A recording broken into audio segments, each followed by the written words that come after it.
Thanks, Dhaval, for this great opportunity. And thank you, everyone, for coming and attending this webinar on a working day. And I know many of you have written that you can't open the video, and I understand that because it must be awkward when you are thinking of working on multiple streams of work which you are already doing.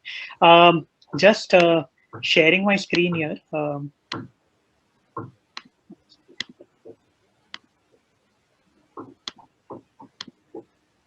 Perfect. I hope everyone can see my screen.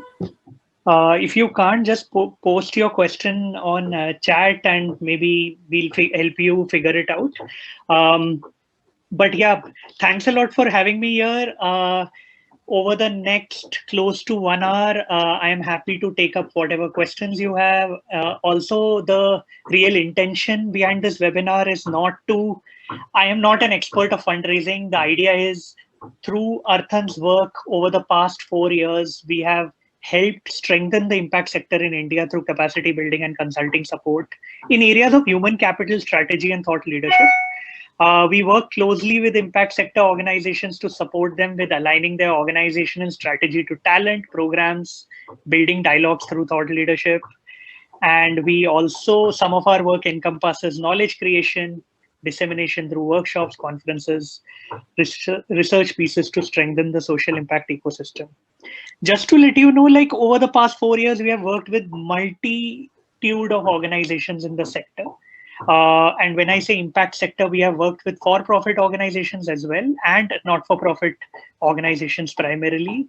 And even within the not-for-profit space, we have worked with foundations, implementing organizations across different domains such as livelihood, education, consulting, governance consulting, skilling, etc., etc. And as you know, and with the new compliances and FCRA regulations that have changed, fundraising has been one of the primary and the most important focus areas for not-for-profits.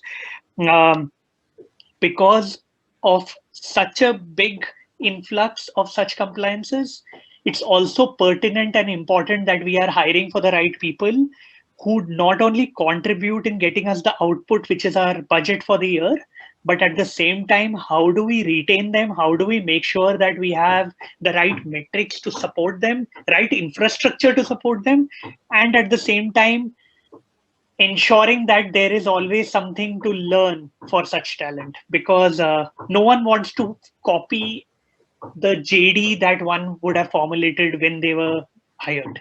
We all want, I always take this example of Maslow's hierarchy of needs. We all want to be in the top of the pyramid, which is self-actualization, figure out what is my purpose in life. And unfortunately, most jobs out there are just fulfilling the basic criteria that we pay them salary and we expect them to give us 40 hours of work, quality work. But that doesn't work like that. So the purpose of the next 1 hour is that we understand what is an ideal fundraising team structure, specifically some areas within fundraising, what are the different roles we can think of, how to build a team and how to hire for the right team, what are the realistic expectations and what are the unrealistic expectations when we are hiring. And when I say expectations, it's all both quantitative and qualitative. Um, and how do we measure outcome? How do I set metrics for the team or the person or the vertical as a whole? um, I hope that these four bullet points will be covered in the limited time that we have in the next 60 minutes, but at the same time there will be a Q&A at the end where I'll try and answer all your questions. One thing that I always learned through the multitude of webinars that I've taken over the past 3 to 4 years is, please, if you have a question in mind, throw it in the chat and not wait for the Q&A at the end. Because usually by the end, you might forget it or you might not be able to articulate it in the same way when that question occurred in your mind. So please feel free to throw those questions at them. Even thoughts, anything that you agree with, anything that you disagree with, this is a great platform for you to share your thoughts and feelings. So without further ado, moving into what are the few challenges in fundraising. So I know many of you are founders of your organizations, or you are leading senior positions, or you are a fundraising manager at your organization right now. Some of the key challenges is there's a reduction in individual donations overall. I think because of the pandemic, because of cash crunch, because people losing jobs, people not being aware of um, the right places to donate in, and there are so many different options. When I go, I remember as a corporate employee myself, ICICI Prudential was connected with Give India in that point of time, and there were so many options. Every month my contribution would have like 10,000 options to give, and sometimes I would just let it be and think about March aayega to dekhenge, let me figure it out in March. And that shows that even though there is an intent from my side to donate, but that doesn't mean that I am able to donate. So there is a reduction in individual donations overall. Uninspired partnerships is also one of the key areas, because um, as an NGO or as an organization, I would want to be partnering with certain corporates who kind of, there is a value alignment. Giving you an example, um, if there is an organization which is working towards climate change and sustainability, I would want to be associated with an NGO which believes in the same or is trying to tackle that obstacle or the cause. But many partnerships that are out there may be very uninspiring. It may not be connecting the dots as pertinently and as effectively as I would have wanted. So as a donor sitting on this side, I'm not able to connect the dots, making me click that button and submitting my donation, or taking my credit card or debit card to make that donation, or putting my um, credit card on a monthly donation account. Um, and some of the key challenges beyond this is reliance on donations solely. There are many organizations which are very campaign driven. Um, when I say campaign driven, we wait for a Earth Day, or we wait for a Diwali, or we wait for a Women's Day, and I don't have a very strong um, campaigning strategy beyond these big days. What would it take for me to have a year-round campaign? What would it take to get to each and every donor throughout the year? And that makes it even more difficult, because there's a lack of communication strategy that I have to engage my donors on a periodic basis. Um, Maintaining trust, as you know, with these FCRA regulations, delicensing of so many NGOs, and also how one bad apple can ruin the whole bunch. There is a tendency of certain bad news in the sector affecting the overall space, which is the larger impact sector. So that also is becoming a critical obstacle for us as an impact sector group that we are here today together. Compliances, like I've already said, FCRA regulations, my options to get more donations or structured giving through larger foundations is diminishing, because there are so many different obstacles that are being put forth. Privacy laws, as you know, Facebook is in the news uh, about Facebook, WhatsApp, about how important is my data. There's a constant debate about, is social media the right place to throw my data off? Even though giving is a very good quality in human beings, but there are so many people who wouldn't want to tell the world that I donated 1 lakh rupees to a charity. They want that trust to be there, that my information or the amount of money I have given to a charity stays private. And with the current influx of data and how data is not being protected, I, as an NGO, need to take care of my donors. So I need to have that robust infrastructure where my data is not being compromised. So privacy laws, especially globally, is affecting my decision to give. Distractions and disconnects are always there. I know digital giving has increased. People prefer digital giving where there is a couple of clicks using Paytm. I can give so easily rather than taking off out my wallet, looking at my credit card number and filling up OTP. But that also means there are a lot of distractions. There's a lot of competition. Like you, every other NGO is digitally active. So there is also an element of me as a donor being disconnected, being disengaged with my potential charity. So how do I make sure that I am able to grasp the attention of my donor? And there are many NGOs today who are still not trying to shift to a digital platform, and they are still very traditional in the way they are expecting donors to give them. And digital shift is really pushing the bar stool in that sense. So they are raising the bar, and most organizations are struggling to kind of shift totally into a digital space, which makes it harder because digital and not for profit does not go hand in hand. And I know Dhaval is here, and Dana Mojo is one of the premier institutions which is helping digital giving.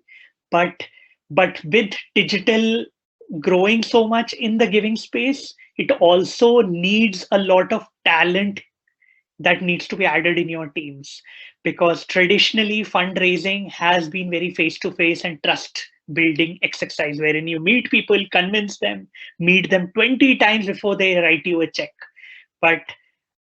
But skill sets need to emerge which are more digital friendly, which are more platform friendly, and that is also a challenge which is affecting the larger ecosystem when it comes to fundraising. Please feel free to throw in some of your questions and thoughts as we are going ahead. So going right into the deep end, which is team building. So I know this is not the ideal structure, and I don't like designations. I don't like levels when I'm discussing a fundraising or a typical fundraising team. But I genuinely believe, as a skill set, a fundraising team needs to have a combination of all these four skills, for all these four skills in your team. It can be a combination where one person might be managing PR and social and digital together, social media and digital together, or you could have a great fundraising manager who is managing corporate and individual fundraising together. But these four skill sets cannot be ignored. You need these four large skill sets in your team one way or the other to potentially have a very strong fundraising team to achieve the largest of goals. Going slightly into depth of each area, so corporate specialist would be someone who understands how CSRs work, how corporates give. Giving is not necessarily monetary. You also there are also different ways to build your brand and build your name out there. For example, a decent NGO. Recently, we happened to speak to an NGO which cracked a partnership with Upwork, or these social working places, where whenever NGOs employees visit different cities, they will get a free seat to work in one of these co-working spaces. And it was announced on social media. It is not monetary in nature, because you can say it is monetary in nature, but think about the scope of the branding that Upwork or a co-working space will throw in for an NGO like that in all their workspaces. It gives you an opportunity to interact digitally with all the co-working organizations, other clientele, which might be startups and other corporates. So this is not monetary in nature, but a corporate specialist should be able to see such opportunities, which are non-monetary in nature, because non-monetary can potentially help you gain monetary results over time. Individual specialists would be more focused on individual giving. It could be both retail as well as HNI and HNI and as well as retail. It this role will be specifically working on digital, not just digital but also face to face. Extremely strong on relationship building. Not saying it wasn't strong with corporate, but it's more individual in nature. Ability to be a great storyteller, ability to look at, bring out those stories from the program side of the NGO's work and bringing it alive in conversations. And also very metric and data driven, which is how do you ensure your donors are gaining or growing? Your average donor ticket size is growing on a yearly, quarterly, half yearly basis. So you need to be very data driven here. Marketing, PR, and social media and digital marketing cannot be ignored in this space. Usually we see many organizations trying to look for marketing, PR, and social digital skills in these two people. But I think that's too much to ask. We call this in this hiring space, this word, this lingo called Superman or Superwoman. We would want this one individual to have all these skill sets molded into one. But that's an unrealistic expectation. And I feel because of that unrealistic expectation, we tend to lose out on great people in our hiring process. And we tend to have these debates with organizations when we are working closely with them on human capital mandates. We usually get tired, and I know many recruiters in my team would come to me and say, Rahul, this organization needs a superwoman. And I don't know where to find someone who is great at corporate relationships, is very metric and data driven, and can manage HNIs. Is in the interview process, fundraising head is also asking this person, how many publications do you know? How many newspapers do you have relationships in? How many do you know journalists in Bombay? Then you are also expecting this person to manage Facebook, Instagram, and digital media as a part of their JD. That's asking for too much. I genuinely feel you need to think about what are the key negotiables and non-negotiables and start thinking about what your ideal team mix would be. Not to compromise any of this, because you can't look for all these 4 skill sets into one person. So you need to start thinking about what are some of the key skill sets that I would want certain individuals to play, but you need some level of specialist or specialist skills in every person. I hope I was able to describe the structure well. So like I said, negotiables and non-negotiables, I think, I know this is a never-ending debate, especially in the social sector, social impact sector. Who do I hire for? Someone who is output-driven or someone who is an ideal culture fit? And most of the impact organizations we work for are very open, right? They are looking for a combination of both. But deep down as an organization, what do you really value is a question that only you, all of you on this webinar will be able to answer. Do you value cause-driven individuals? Do you value people who are really attached to what you believe in?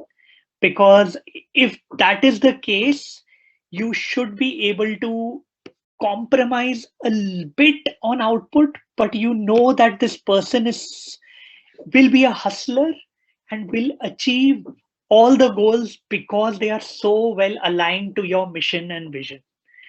Versus you might want to hire one person out of a team of 4 who is extremely output driven, who would achieve all the goals, but you would want to team them up with a person who is very value driven, who would be able to, you are basically trying to marry skill sets together in a small team who will potentially together achieve all the fundraising goals that you have for an organization for a year. So I think when I said non-negotiables and negotiables is, what are some of the skill sets that you would definitely need in the short term that you can't compromise on? And what are some of the skill sets that you believe that can be learned over time? So for example, मेरे fundraising manager को digital social media नहीं समझ आता है. Maybe that can be a part of the KPI, or they can, so uh, something like I would potentially in a year figure out 5 journalists who will cover my work, but 90% of my goals will be still output driven, which is 20 corporate partnerships, 1 crore INR as my fundraising goal, which is great. But you should be aware as a hiring manager that this is a non-negotiable and this is a negotiable. Because if you're not aware of what you really want during the hiring process, you will not be able to see through an individual, and you will be rejecting people basis CV and basis hard skills, but you will miss out on some elements of softer skills. So I think the ability to be very clear about what are the things that you are happy to negotiate on and what are something I am not going to negotiate on, even before you start the hiring process, is going to be very critical. And what are some of the skills that I'm definitely looking for? I think communication skills is very critical. It cannot be compromised on. Something which one needs to be able to test in an interviewing process is also very critical. Honestly, I think over the past few years, we have had great fundraising managers being pushed to share something like what I'm doing with you right now, right? Sharing a potential donor pitch, 10 slide deck, and it's a role play kind of a scenario where the hiring team is questioning this fundraising manager while they are making a donor pitch, and everyone is acting as a potential donor. It's a great exercise, something that will help you break down every bit of communication, every bit of mindset and skill set in a live simulated exercise. Um, it's important, right? Because you also need to identify certain traits such as agreeableness, ability to push back, ability to also understand perseverance and grit, right? Because what if a donor says no to you in a simulated exercise? How do you react? Because you have to remember, a fundraising manager is the face of your organization, and what they say, what they do, the non-verbal cues they give and not give is going to potentially make or break your brand as an organization. So I think, how well do you design an hiring process where you are testing your candidates on communication skills is going to be very critical. And like I said, even within communication skills, there are elements which are non-negotiable and negotiable, right? So if you have a very stellar proposal writer already in your team, you might be okay by not having a stellar written communication skill in this fundraising manager till the time they can speak very well. Because if there's a stellar proposal writer in your team who can take over that side of the work, you are okay. But like I said, you need to be very clear even before the hiring process starts. What if you end up saying no to great fundraising people because you are constantly looking at written communication skills as a non-negotiable, even though you did not need it particularly? Interpersonal skills, can't elaborate further. I think it's a very important skill, because in a small team, which a typical NGO is, you need people who are able to communicate internally as well, who are able to run with short-term strategies, who are able to push the larger team to kind of be very vocal about certain campaigns during a certain time of the year, use social media actively. You don't want a fundraising manager who is not active on social media themselves. You want a fundraising manager who sets the bar on what external communication really looks like. You want someone who is also able to communicate when things are not going well. I have seen challenges where founders and CEOs come to me and say, Rahul, this person you hired for me is great when things are going well. But when things are not going well, this person lacks communication. I need to really try hard 20,000 times to get through to her. Um, and that's something which is very critical, right? Because you need someone who will sail the ship through um, tough waters when things are not going well. That's when you really need people to rise to the occasion. And how do you judge all of this? I think there are multiple personality tests that one can take up. Uh, there is a there's a Plum test which helps you understand interpersonal skills. By the way, Plum test 16 personality tests. There are many such personality tests which are free, available for free on the internet. So most of these tests take half an hour to do. So you can push a person to do this as a part of the hiring process to analyze skill sets. And it has worked beautifully for us and many of the organizations we have worked with. Honestly, even at Arthan, we have taken Plum test and analyzed each of our personalities to see where certain people will need more support on. So please, communication, both external and internal, is very critical. And when I say communication, I'm not ignoring the fact that uh, communicating beyond fundraising goals is also going to be very critical. A fundraising manager also needs to be opportunistic. I gave you an example about a co-working space organization wherein you cracked a partnership. Sometimes opportunity does not always come to you with monetary goals in mind. Sometimes you just need to associate yourselves with a with a with a certain brand which may not give you monetary returns immediately, but someone who is able to crack such deals. Um, how do you look for ability to be opportunistic? It's also about how well do you go beyond numbers in a CV. Um, I know when I am interviewing so many people, opportunistic people are those who grab at something which come abruptly in your life, but you don't tend to ignore it. People who are outgoing in nature are very opportunistic. People who are who constantly look at people not with a number in mind. They look at the essence of who those people are. People, I would rather look for a fundraising manager who would develop relationships over time and constantly engage a person, even though that person is not giving you anything back. If there is a if you can analyze that in an interview, that's one of the key traits that I would personally look for if I am hiring for a fundraising manager. Because typical networking is not always transactional. You need to be able to create win-wins, but there are many times when you lose and you help someone win.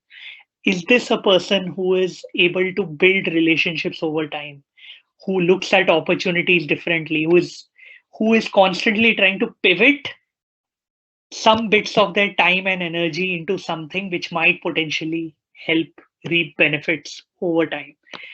And I think that is a very ignored skill set in fundraising, and that's something one needs to look out for. Comfort with technology is something very critical. I know many organizations, including the ones on the webinar today, are investing a lot on infrastructure. Uh, Organizations such as Dana Mojo and many other giving platforms give you a lot of data centric reports, whereas and there are many fundraising softwares that are also being incorporated in our daily work in many organizations like Salesforce, etc.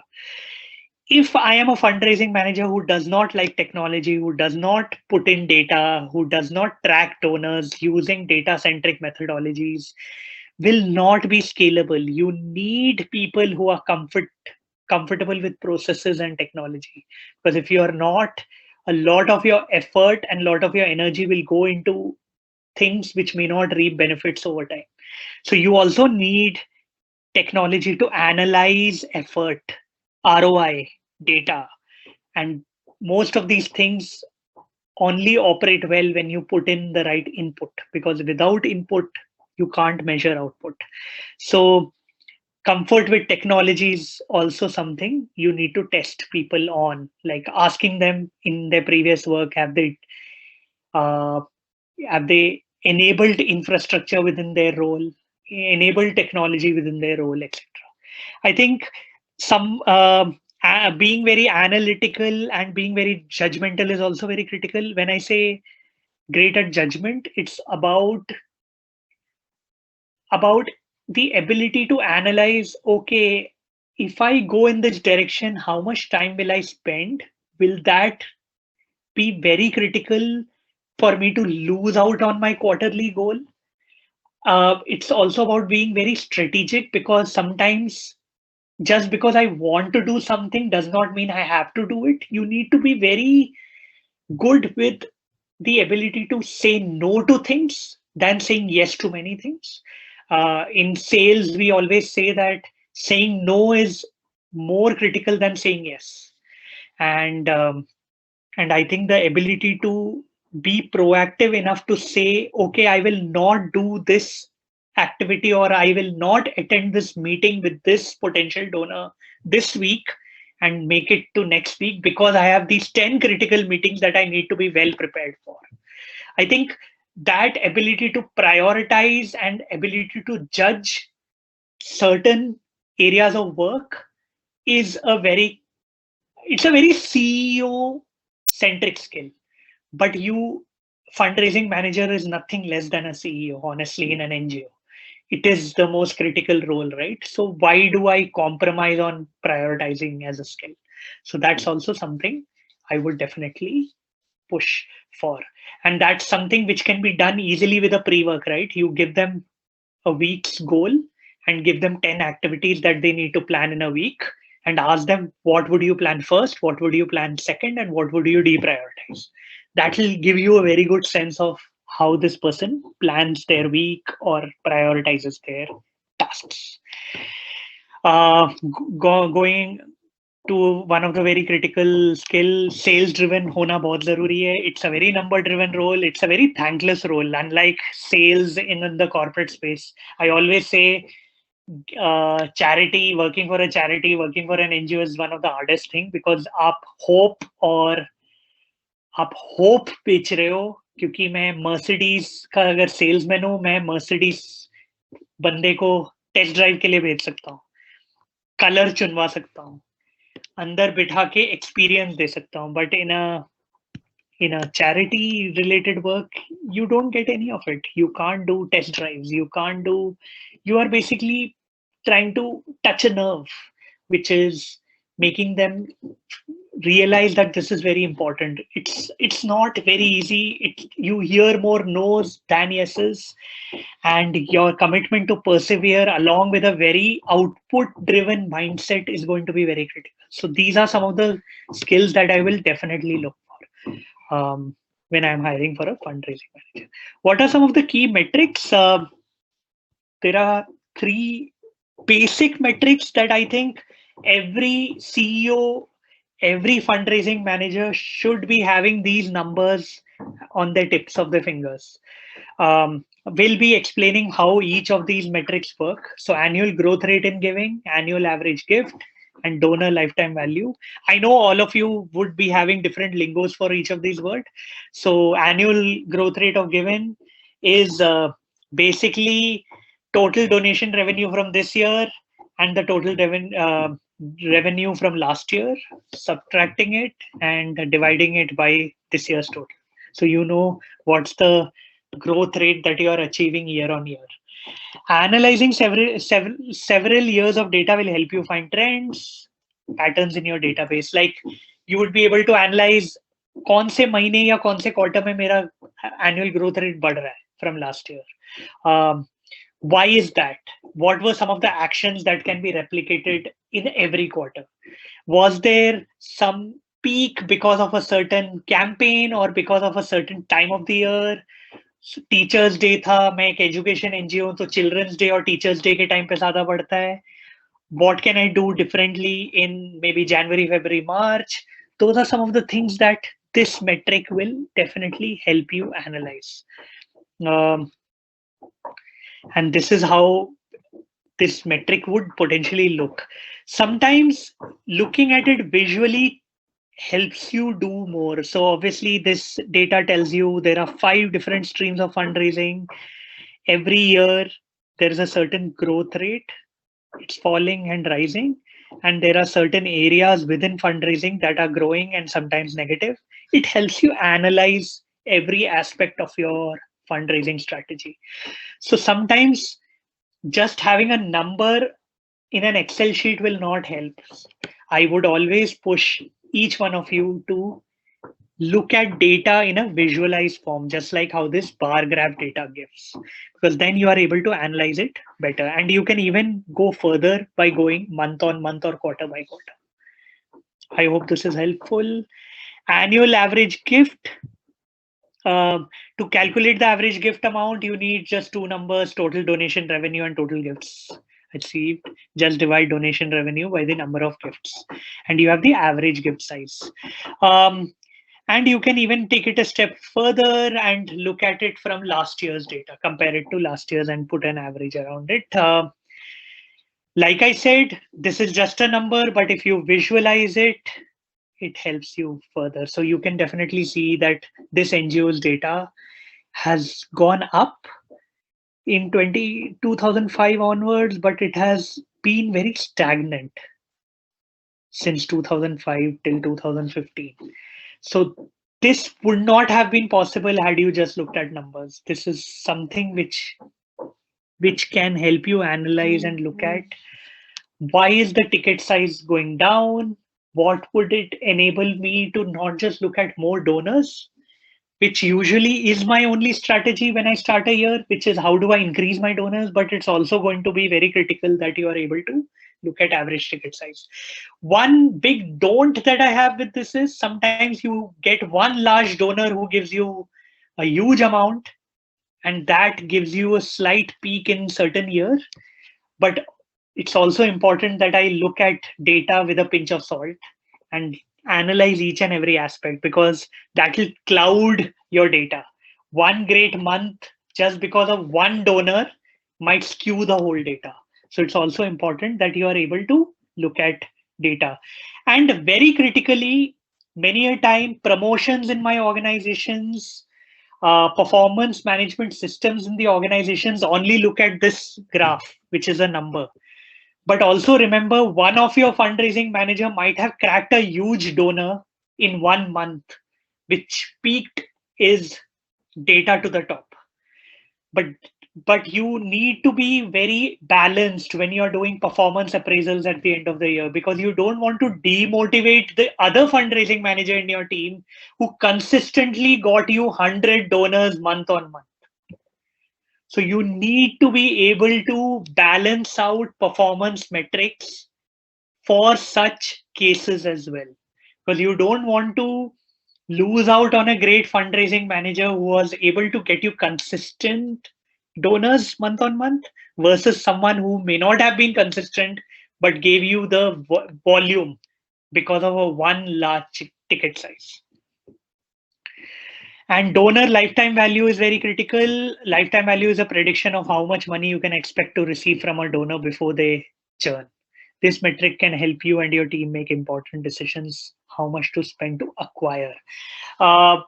Like in sales in a very product or a technology firm, it's always very critical to understand how much does one donor acquisition, how much money am I spending to get one donor to give my NGO.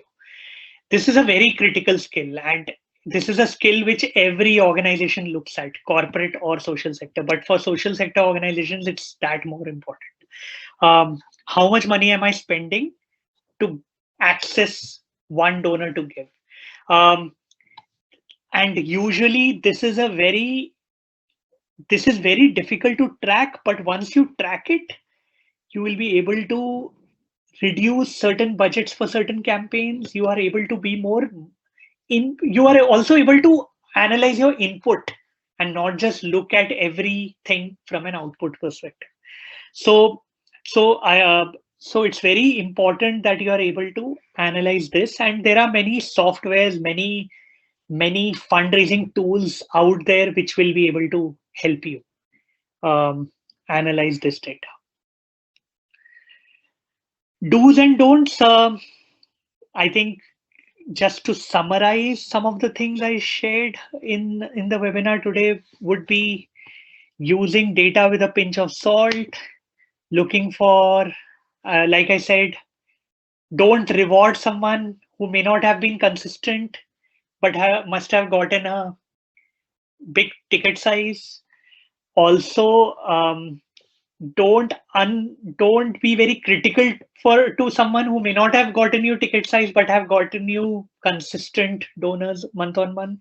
You might have to have different performance based rewards for different people.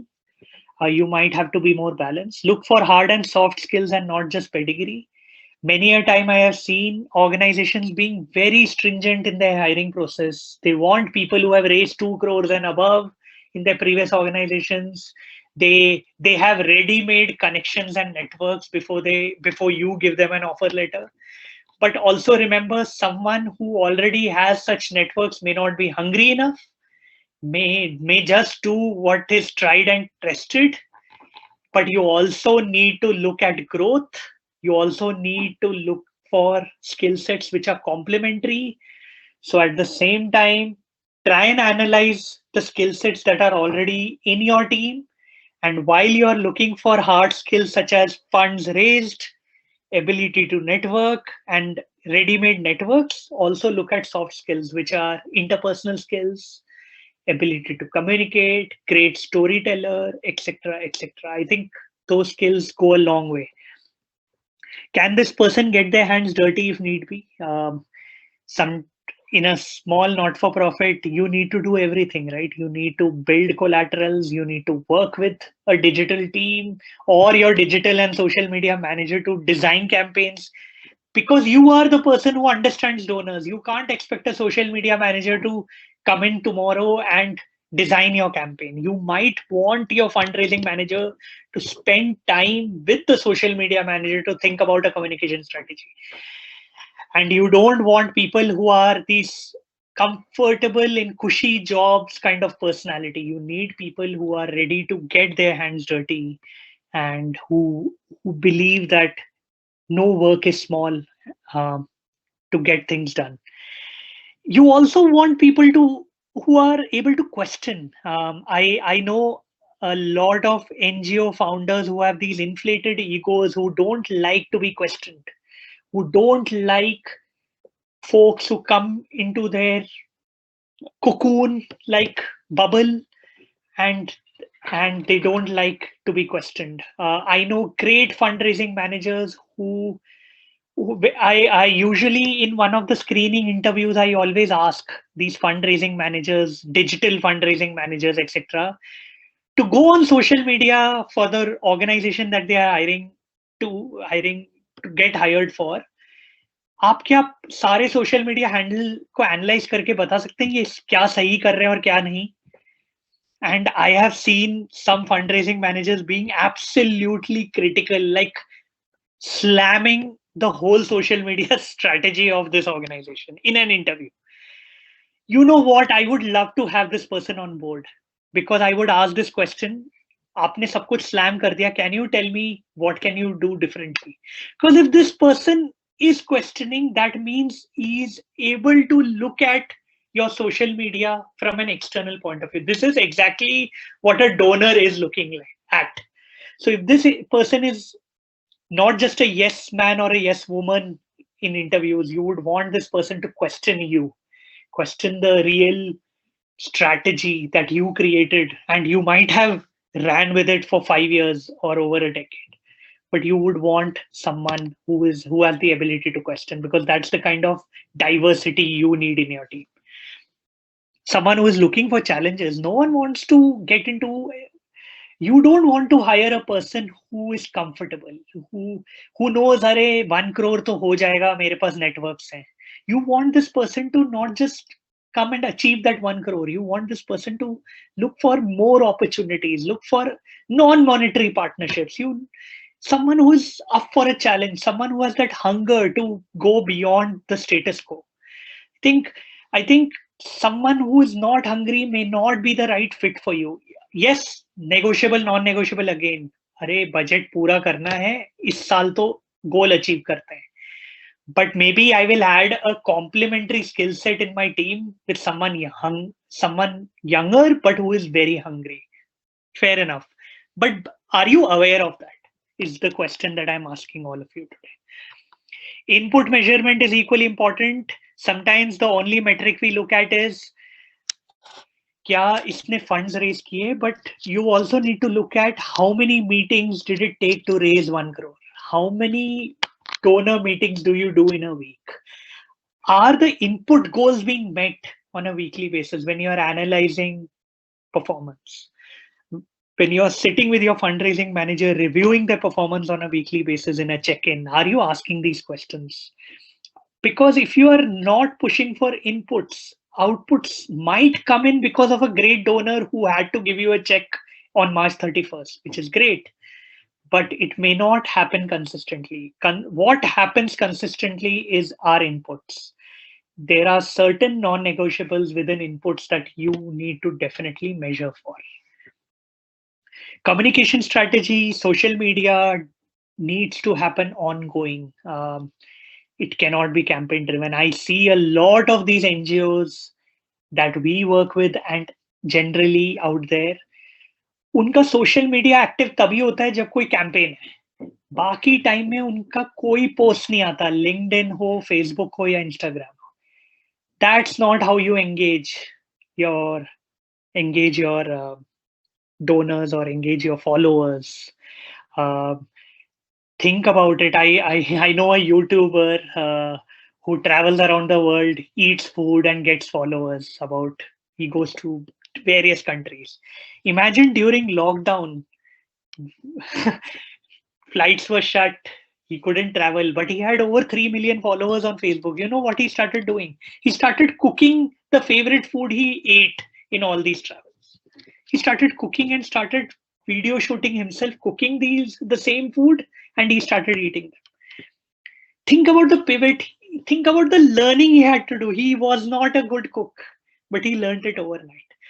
There has to be a very robust communication strategy to engage your followers, engage your donors, engage everyone who has liked your LinkedIn page, your Facebook page, or your Instagram page. You need to have an engagement strategy, and it has to be, no matter what happens, no matter if the schools are shut, there will be a story of a child which will go on my Facebook page every week.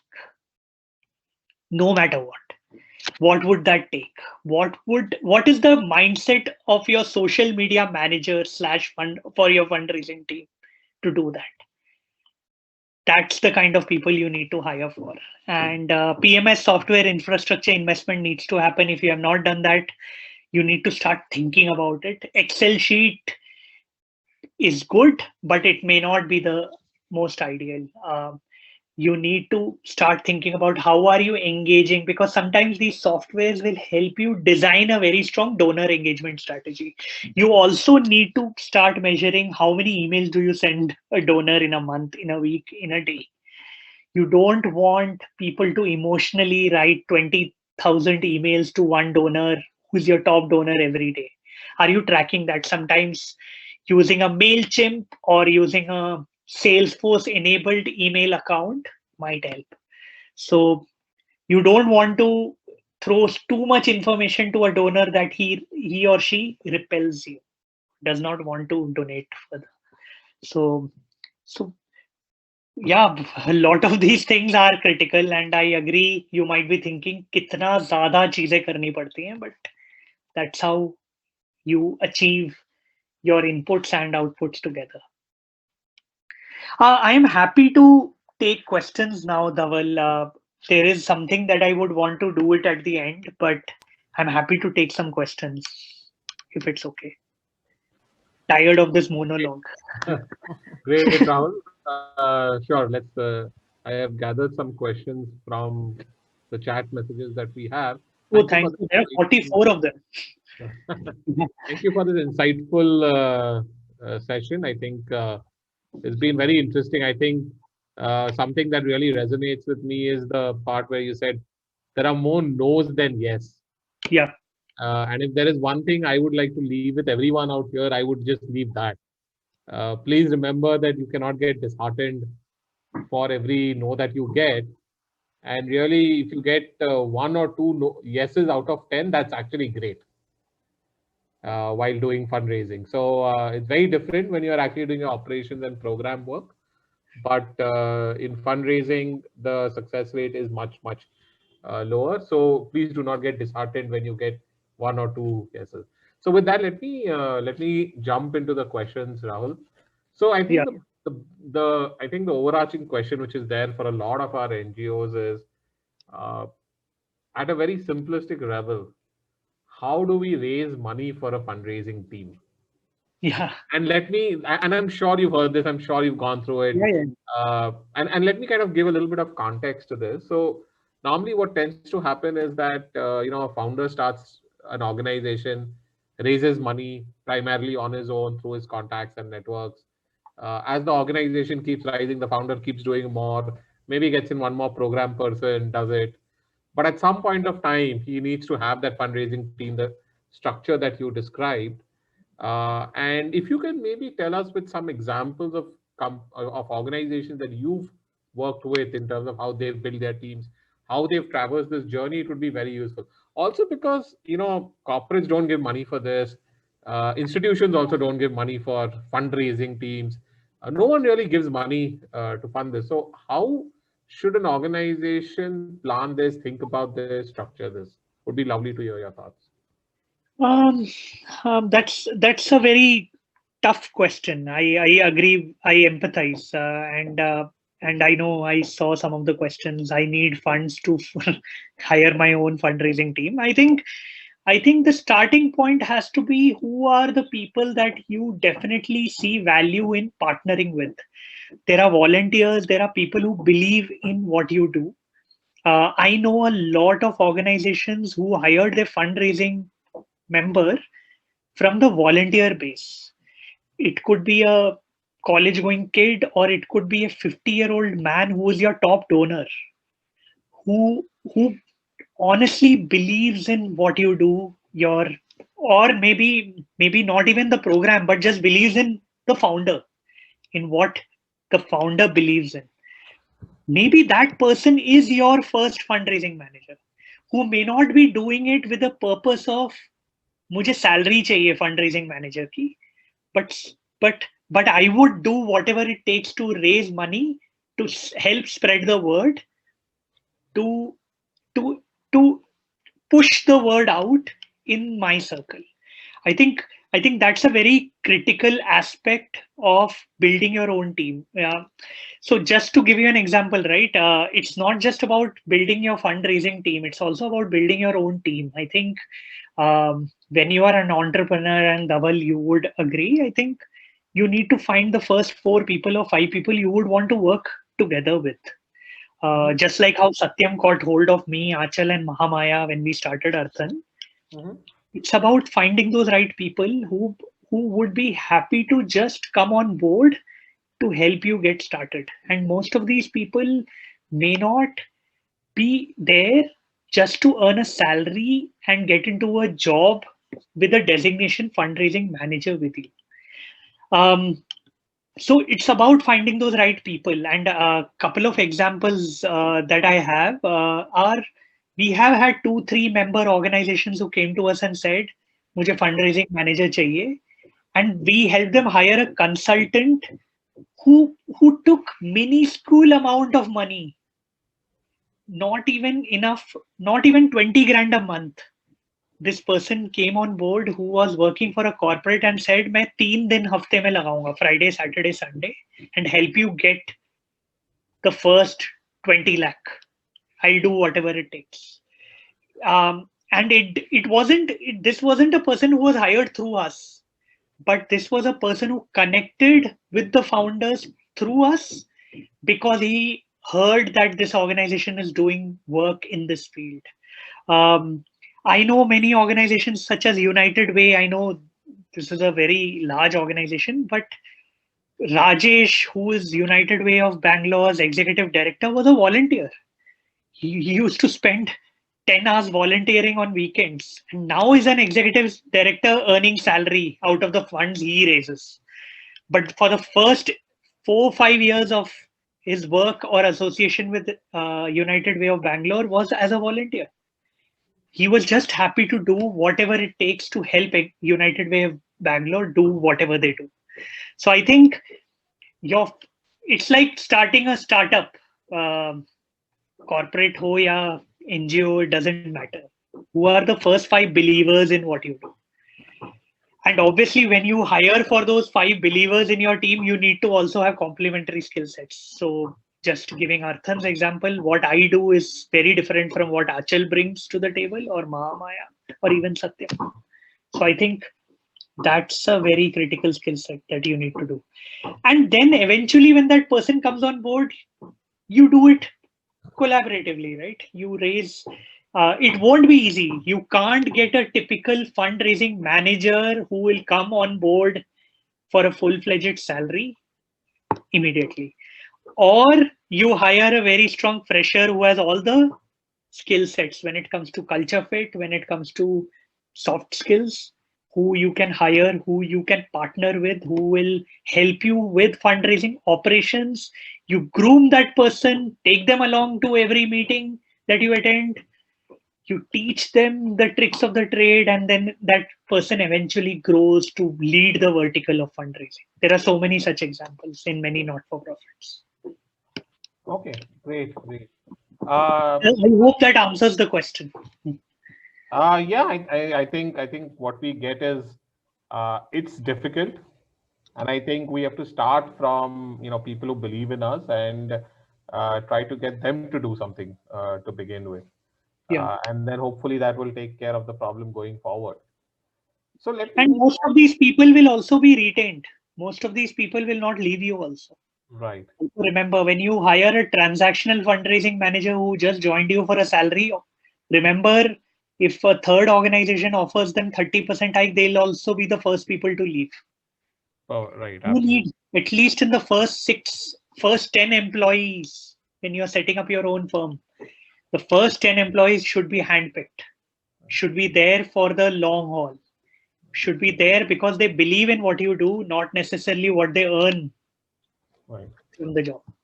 So Rahul, one of the challenges many founders tend to have is that when they start their organization, maybe they have some source of funding, maybe they have some connections, networks, one-on-one, and they're able to raise funds, they're able to get that. But as soon as you go down into a much more broader outreach like corporate fundraising, or specifically more of individual tech-driven digital fundraising, they are clueless in terms of what is to be done or how it is to be done and what are the technical resources. Now, given that they themselves don't know, what would you suggest in terms of if they hire somebody or have a volunteer or somebody? Yeah. How do you think they can guide them or coach them, or what do you think their approach should be in such a case when they're getting into a completely different fundraising stream? No, I agree. I think there are a combination things that you can try. There are many corporate folks who are happy to support such causes on a pro bono basis. There are multiple websites where you can hire consultants pro bono. There are organizations such as ILSS, India Leaders for Social Sector, which hire corporate professionals and teach them about how to transition into a career in social sector. There are people, just to give you an example, there's a digital marketing head of Paytm who's willing to move into the social sector. Obviously, I'm assuming the examples we are speaking about will not be affordable. But these are the people who want to practically understand how social sector works and are happily willing to give 20 hours of their life in a week to do pro bono work. why can't I hire a person who has that subject matter expertise to help me figure the digital fundraising aspect just because I don't have that skill set? And this Why would be can't I? actually great value for the Yeah, digital marketing head of Paytm. It yeah, would actually make him much more employable in the social sector, because he could actually say, I have actually done digital marketing for the social sector. I have yeah, actually raised funds for the social sector. exactly. That And makes that's how him much you, more credible in front of nonprofits that he wants to work with. exactly. And not just that, that experience can be put in his CV, which will make him attractive for larger NGOs. Right? Secondly, this person will also help you Hmm. get off the ground. And you never know, because when these interactions happen, you never know, this person might end up joining you full time too, because money is not something he's looking to earn. He has all he these people have ESOPs at Paytm. He has enough money to retire today. I Right. think I think we tend to overlook a lot of such resources that are lying waiting, because most of these professionals come to me and say, Rahul यार मुझे किसी NGO के साथ connect कर दो, मैं free में काम करने के लिए तैयार. Hmm. And then I hear the chat box here where people are saying, I can't afford people, younger people. So there is a mismatch of sorts, right? We are not able to connect people, which is Right. also, I would take responsibility for that, right? I am not able to be a great connector. But I feel if you throw in a word out there on social media and say, I want someone who is willing to put in pro bono efforts, but to help me get off the ground when it comes to digital fundraising, I'm sure there will be people. Secondly, I also have a corporate example. And this is an example of H&M and Biba when they entered India. I'm not entered India, I think globally in mid 2000s when digital your Y2K happened, people are now trying to buy stuff online, and these retail brands will not stand a chance. You know what they did? Biba's board got two of the entry level social media folks on their board. These kids would sit in these board meetings and question their digital marketing strategy. Ki yaar, this ad will not work. This is not appealing for an 18-year-old like me. They'll push. So you sometimes also need to understand who is your donor that you are going to target using digital marketing. Can you have that donor or that person to come and play a role with you for some time to help you figure out digital marketing? Because your end user can tell you most than what a digital marketing expert can't tell you. Right. Absolutely. Absolutely. Okay, let me move on to some other questions that we have is, so Yeah. one of the questions that is there is, it's tough to hire people from outside. What about training internal people who are already with the organization and who are passionate about the organization already? What would you have to say to that, and how can There, that be done? there is that possibility, of course. Like I said, certain traits that a fundraising manager needs to have cannot be negotiated, right? The ability to network, but it's not like networking can't be learned. Mhm, I don't agree that networking is something you are born with, mhm. or digital marketing is something that you can only learn if you started your career with an interest on digital marketing. I think if there is an opportunity that you can definitely start helping people get into different streams of work in a typical small startup. And I'm hearing from the comment section that many organizations here are young organizations with a team of 4 to 5 to 10 people. You also need to retain these people, right? And retention will only happen when you give more responsibility to people and also have very strong accountability systems. Internal training, internal grooming can happen. You can get a strong program person to also support you on fundraising potentially. Not 100% of the time, maybe 10% of the time, but that 10% can definitely be increased over time. And you need to literally coach them how the process looks like. How do you meet and interact with a donor? What are the things to be said? What are things not to be said? How do you take the collaterals? How do you share attachments? What is the email content going to be looking like? Etc. can be taught. I definitely feel there is that opportunity which tends to be ignored. We tend to, and I also, I know there are a lot of founders here. I also feel a lot of founders are afraid to let go because fundraising is a very critical aspect to a not-for-profit. I have this inherent fear, कोई गलती हो गई तो, किसी ने गलती कर दी तो, किसी ने email गलत भेज दिया तो, so I will ensure I will send all of that. I will do all of that. I will do the heavy lifting. But you will never be able to disperse responsibility until you start with an intent to give away responsibility. So I think it's a give and take. Training people is possible. Grooming people for the role next is also possible. There have been instances where we were hiring for an NGO for a fundraising director, but we found a stellar 5-year WorkX manager. In the offer letter, it was mentioned that for the next 6 months, you will operate in a senior manager's role with an opportunity to get inducted into a director role. So that is also an incentive or a push that you are providing this young person Right. when you are hiring. So you can obviously do that internally as well. Right. Any, so you mentioned, you took us through a few output metrics for a fundraiser. Any suggestions on some input metrics for fundraising? Okay. Yeah. So something what we do at Arthan, and for us, fundraising is more like client acquisition in our case.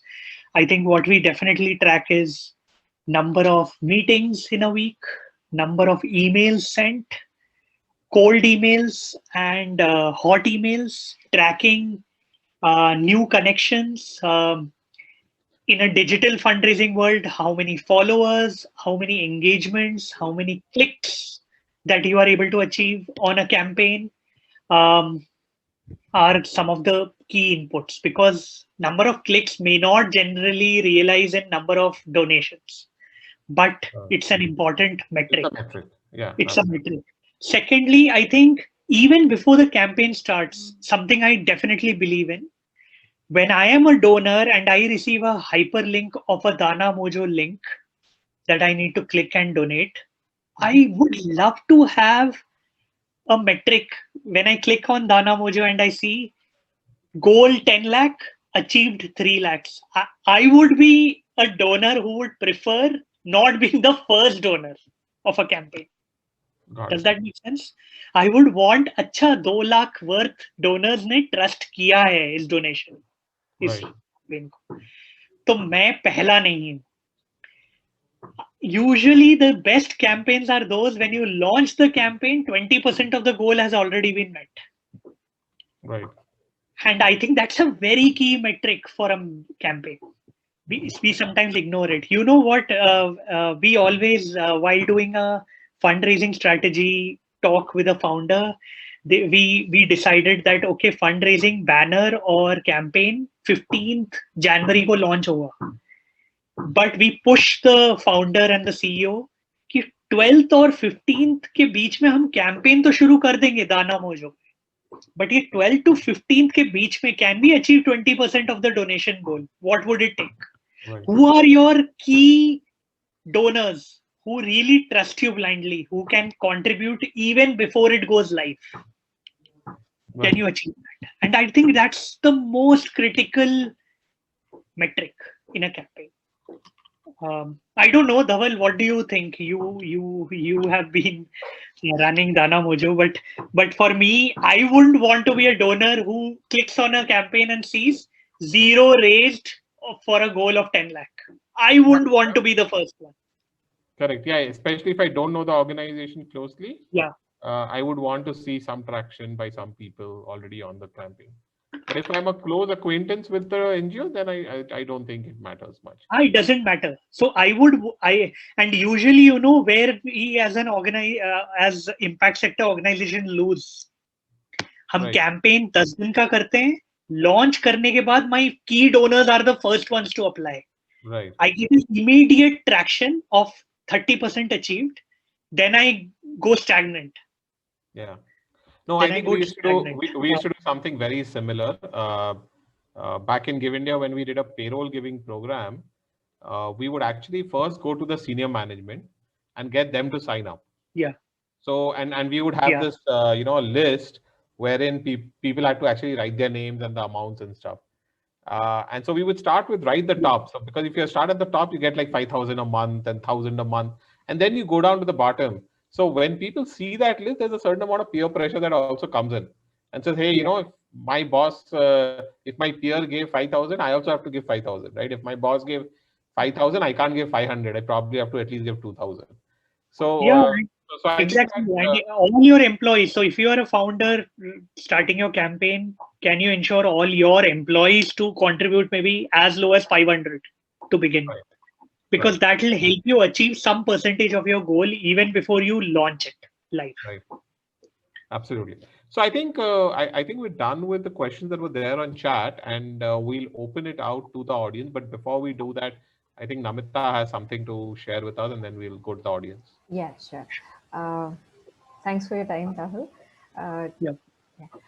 Dana Mojo has started a new initiative called Dana Avas. This is an initiative with the intention to understand the working impact, concerns, issues with the NGOs.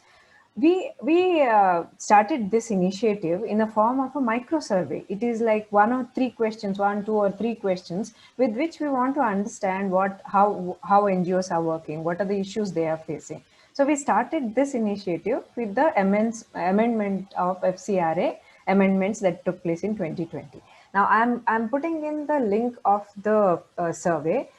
Please fill out this survey. This wouldn't take more than 2 or 3 minutes. It just has 2 questions. With this, we try to we will try to aggregate and try to understand the issues with that. And India Development Review has agreed to carry out the article on this if in case we receive the feedback from 300 NGOs. So help us reach this 300, and then let this be a forum to raise your voice, raise your concerns, and let this forum be a voice for your concerns.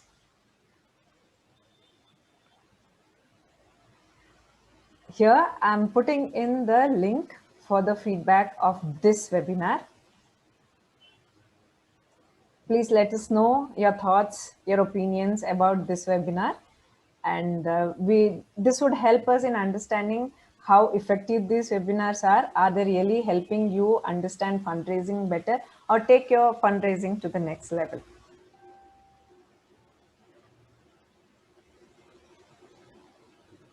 Yeah, if you have any questions, you could raise your hand and I'll unmute you. You could voice your questions now.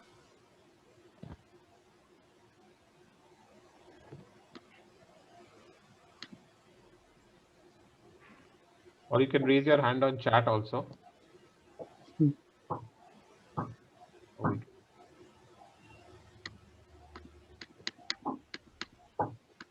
Yes, Piyush, please go ahead with your question. Hi Rahul, thank you for this session. It was quite enlightening.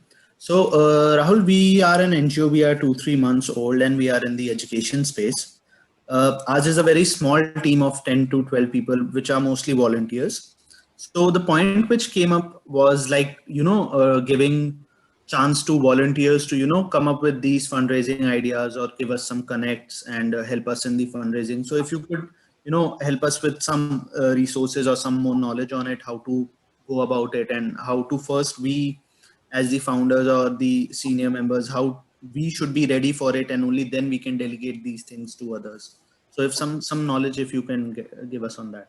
Thanks. Yeah, thanks a lot. I think thanks a lot for your question. One of the key areas I feel which many NGOs can definitely look at is specifically when you are working in education, and I'm sure some of your programs might be in the vicinity of where you exist as an organization. I'm assuming that many a time we lose that sense of the power that the immediate network kind of brings. When I say that, what I mean is um, if the program that you are running is in the city or is in the vicinity of, let's take an example, if you are in Delhi and your program is in Delhi, sometimes a fundraising strategy of people around the vicinity of where your program is running is the most important strategy. Most people tend to, I don't know what that theory is, when I hear about climate change, if it's not affecting me directly, I may not be inclined. So, for example, if someone is doing a research study on smoke and pollution, and I am a resident of Delhi, I would be more inclined to give or contribute for that research study, which will potentially move public policy levers. Whereas if I am in Shimla, who is breathing good air, may not be that concerned. So if you are working in a certain vicinity, certain location, sometimes a fundraising strategy catering to that population directly might be great and might be something we might end up ignoring. And I'm assuming a lot of your volunteers are from the same place, same culture, where your program or your end user or the beneficiary is from. So, so I think extremely strong facilitation skills from your end is critical. How you also have ideas which are structured, which are not completely blue sky is also very important. You need to, I think, you, in a 2-3 month time frame to build a 10 to 12 volunteer team is immensely amazing. I think you already have the brick and mortars that you have created in your team. What you need to do is try to align them in a very structured way, and at the same time be open to ideas, because you might build a very beautiful structure through the team of volunteers you already have.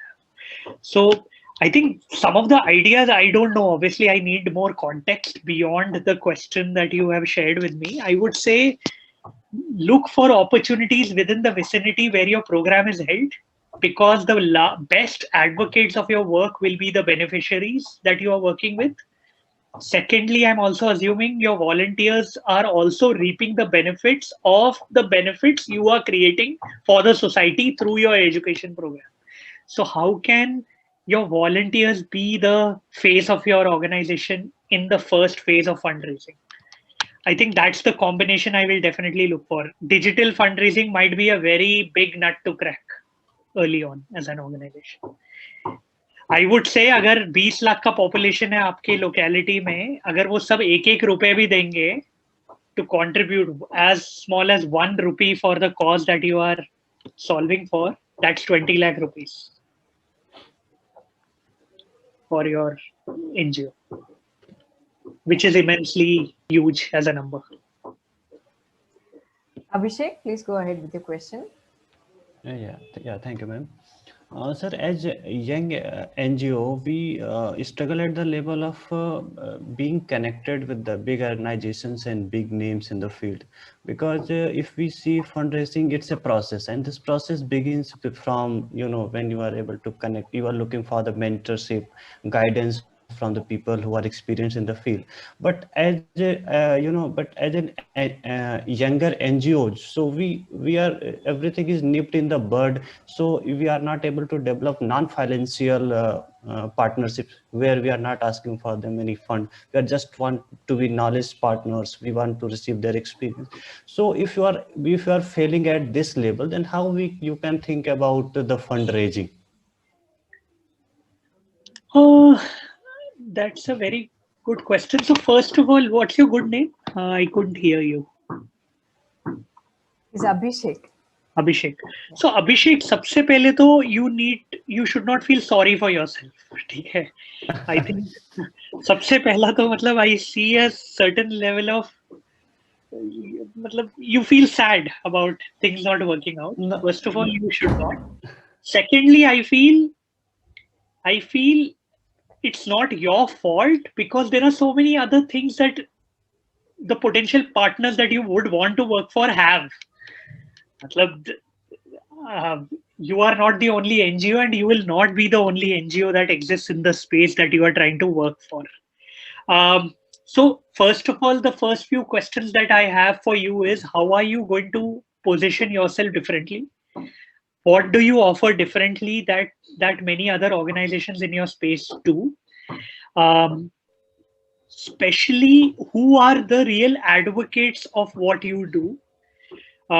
Because I'll give you an example of an NGO that I personally interned for, who were in the third year of their existence at that point of time.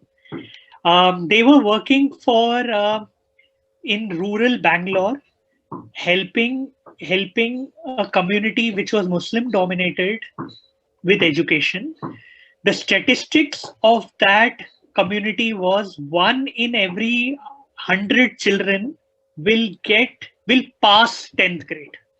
Now, can you think about it? That's 1% of their children will pass 10th grade in that community. Think about the appalling education infrastructure that there is in that space. So this founder thought innovatively. You know what he did? He found out there's an ex-IAS officer from that community who is stationed in Jharkhand, post clearing IAS, who is stationed in Jharkhand. He figured that person out, and he did a community event wherein the chief guest was that IAS officer who came to that event, especially on the request of this founder. And because he came for that event, the MLA of that district, political ministers of that district also came to that event. And I remember when the event started, two of the clerics in that community called out that ye founder to Hindu hai, hum iski kyun sun rahe hain? This IAS officer stood up and said, मैं उस 1% हूँ population का जिसकी वजह से पढ़ाई मिली मुझे, आज मैं IAS बना, आप जैसे लोगों की वजह से ही अच्छा काम रुकता है. The minute he said that infuriated all the population, all the parents in that community, who started believing that at least there is someone who is working for our children. And because they were ministers, etc., there the support was given. That meeting helped this NGO get some funding from that MLA, but at the same time, this founder got access to all the schools in rural Bangalore to work directly in the system. So not only programmatic goals were achieved, fundraising goals were also achieved. So sometimes you really need to understand who is your end user. What does that end user, what does education in this case, or what does your intervention going to lead to? What is the potential or the strength that your program intervention will lead to? And who are the stakeholders who may not be even existing in that program right now? So I love how this founder figured out one success from that community and figured that out, how that person can lead a meeting for me, because that turned out to be the catalyst for the growth of this NGO. So the question to you is, Abhishek, how do you derive networks beyond within your social system? Because आप जो बोल रहे हैं, मुझे वो corporate partnerships चाहिए जो छोटी NGO को देखते भी नहीं है, they nip us in the bud. Can you look for those examples who can really be your strongest advocate, who can help you get there? Yeah, so actually, my question was with the people who are the potential mentor. I'm not looking for the corporate sector are primarily with the fundraising. So prime concern is the education, the resources, the capacity building, the knowledge sharing, because I'm working with the community where I'm not facing the problem. But when I want to look with, to connect and to pass over the knowledge, the expertise in the field. So there is a communication gap that the knowledge is not passing to the. No, I agree. So I think you should definitely target certain incubators, certain organizations which incubate small NGOs like you. Yeah. You should definitely target them, write proposals to get that opportunity, because most of these incubators may not give you monetary rewards, but they might give you knowledge. They might give you some boot camps, access to certain coaching sessions, etc. Yeah. I know within education there is Teach for India X, which is an incubator within Teach for India, which helps founders with capacity building, coaching, recruitment, etc. for a 1-year period, which is free of cost. So can you apply to something like that? What is the eligibility criteria? How do I become eligible if I'm not eligible today for next year? Are some of the things that you should definitely target. Obviously, I'm not an expert when it comes to helping you with that access, but I think with the internet, with everything that is available out there, you need to start thinking about not just fundraising, like you aptly said, and I'm glad that you made this statement. Also look at non-monetary strategies, Yeah. non-monetary competitions that you can apply. Yeah, so because when it comes to fundraising, we Yeah, can Abhishek, I think we need to give others Yeah, also a okay. chance. So Okay. let's, I think we have Ashutosh who has a question. Maybe we can go ahead with that. Yeah, Ashutosh. Yeah, thank you so much, Rahul. I really like this webinar. It's the most realistic webinar on fundraising I have ever attended. Okay. Two-part question, actually. First, we don't have ATG, so it's actually very difficult to get funds from individual donors without ATG. So, like, how we can raise funds without ATG and how much we can expect. The second part is we are coming up with books and journals, and we work on mental health of these students. So, is it possible to raise funds by selling them to the privileged class and using the profit to support the underserved children? It is, and I don't think ATG matters, honestly. I think when I have donated in the past, I have never used the ATG certificate. Now that you are telling me, I have to think about it for March 31st myself now. But usually those certificates are not important. I know ATG is a criteria or a compliance criteria also from a longevity lens, transparency lens for a donor. But honestly, I think it doesn't matter till the time you are able to convey the message of what you do really well to the audience or to a potential donor. I think the biggest advocates would be the children that you have helped through your programs. How many children can be potentially the advocates? There are so many different things. I remember when I was a Teach for India fellow, I because of my program, because of the multiple sessions that I used to take with children, I made them do a fundraising strategy with the kids. So I went to Select City Mall and I had my children talk about the impact of Rahul being their teacher in the classroom and what Teach for India brought in their lives. They made greeting cards for Diwali and Christmas, and we sold it at Select City Walk. One greeting card was worth 100 rupees, and we sold close to 500 greeting cards. And the goal was whatever funds come, we will use that to improve the infrastructure of our classroom. The children were excited, I was excited, and literally when kids went to each and every person who was there to watch a 300 rupee movie in the hall, wasn't phased by spending 200 rupees more for a greeting card. So I definitely feel we need to be innovative. We need to start thinking about how can I get my own beneficiaries to talk about it. You don't necessarily need a fundraising team if 1 lakh beneficiaries that you have impacted through your program become your fundraising managers who go all out and tell the world that this is what I do. And that's the real potential of network. So I feel something for you to ponder upon is how do you get some of your kids that you have helped, some of the programs or the schools, if you were a school driven program, can the principals of the schools or the school owners, if you were working with private schools, be the advocates?